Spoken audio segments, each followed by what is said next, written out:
still a little bit of commotion, quite a bit of noise there as the media waits for that press conference to begin. It is not yet clear what exactly Senator De Lima is going to be saying, and what exactly she's going to announce as to when she will be presenting herself before the Muntinlupa RTC. You can see Senator Kiko Pangilinan and Frank Drilon, her fellow Liberal Party senators, joining her for that press conference.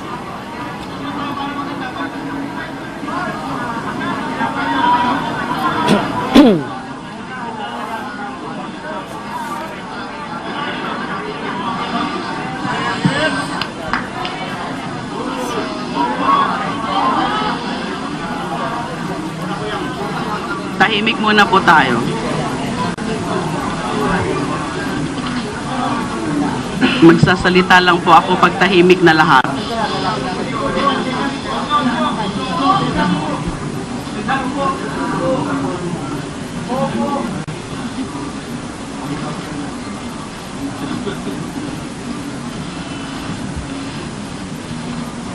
Magandang gabi po sa inyong lahat. Katulad po ng napabalita, may linabas na daw po, o may linabas na order of arrest and corresponding warrant of arrest ang RTC Muntinlupa. Pero sa ngayon po, wala pa ho sa akin siniserve. Bagamat questionable yung pagkaka-issue ng warrant of arrest or ng order of arrest, questionable ho dahil dapat po bukas ay didinggin muna yung inihain ng aming mga abogado na motions to quash doon sa tatlong kaso.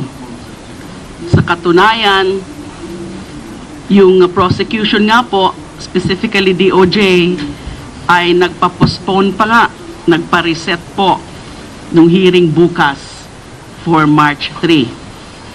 Kaya po, nagulat po kami lahat na biglang in-issue yung order of arrest and warrant of arrest.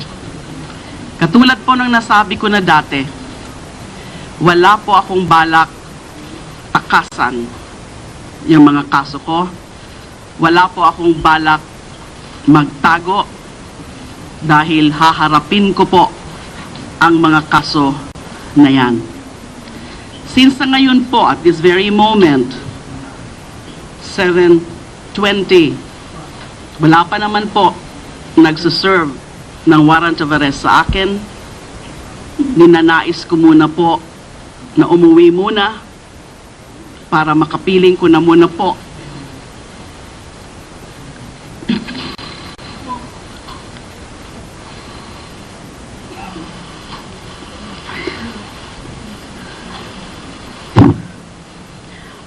ang aking pamilya. At para kunin ko na po yung mga dadalhin kong gamit sa kulungan. So uuwi po ako ngayong gabi at babalik po ako dito bukas na umaga. At dito ko po sa Senado hihintayin ang arresting team. Hihintayin ko po sila. Kusa po ako na susuko sa kanila. Pero sa ngayon po, gusto ko na muna po makapiling ang aking pamilya sa bahay. Babalik po ako bukas na umaga. Papasalamat po ako sa mga kasamahan ko sa Liberal Party. Senator Frank Drilon, Senator Kiko Pangilinan, Senator Bam Aquino, at Senator Risa Hontiveros, nandito po siya kanina, sa kanilang suporta. Sa inyo pong lahat, tumihingi lang po ako ng inyong dasal na sana maging safe and secure po ako saan man nila ako dadalhin, saan man nila ako ikukulong. Alam niyo naman po na yung mga so-called charges na final sa akin ay non-bailable. Bahala na po ang aking mga abogado kung ano po ang legal remedy na gagawin nila dyan sa questionable nga pong pagkaka-issue ng order of arrest and warrant of arrest. Ngayon, tuloy po ang laban ni Leila de Lima. Alamin naman natin ang kaganapan sa Senado ngayong ipinaaresto na si Senadora Leila de Lima. Naroon ang ating kasamang si Mean Corvera. Mean? Yes, kalmado at nananatili pa dito sa loob ng kanyang opisina sa 5th floor ng Senado, itong si Senador Leila de Lima. Ayon kay Senador Risa Hontiveros na kalalabas lang mula sa kanyang tanggapan, kumukonsulta pa ngayon si de Lima sa kanyang mga abogado sa posibleng susunod na hakbang. Sa pagkakaalam daw kasi nila, bukas pa didinggin yung mga reklamo laban dito kay de Lima.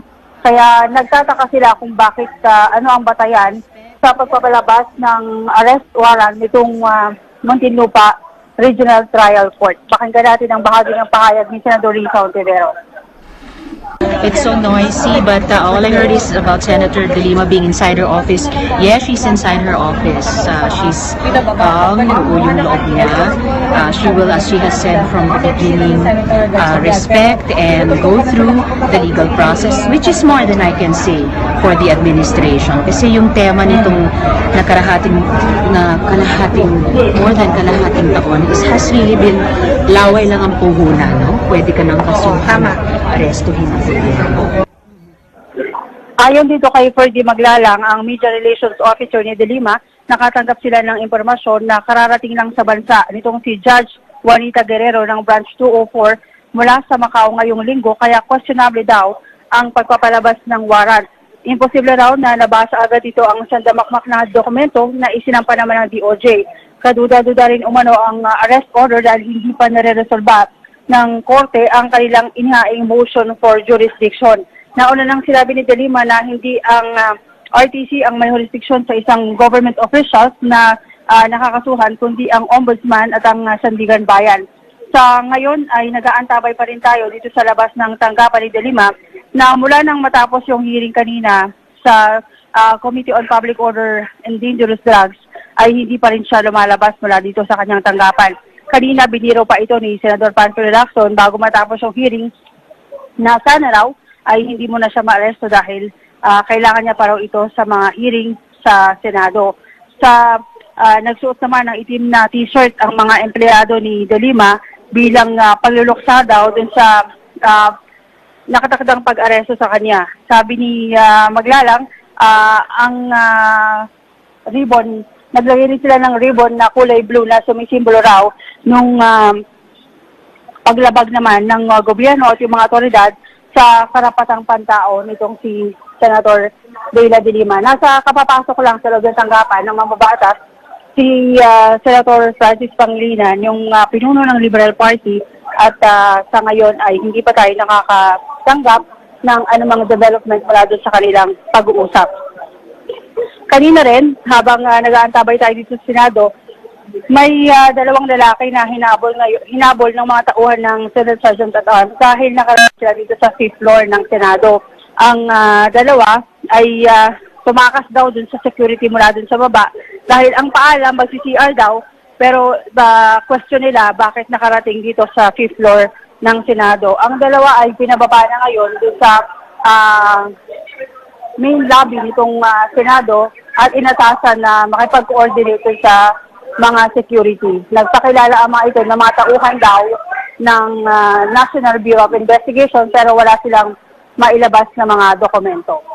Yan muna ang sitwasyon mula dito sa Senado. Para sa Eagle News, Mean Corvera, AM1 with 25.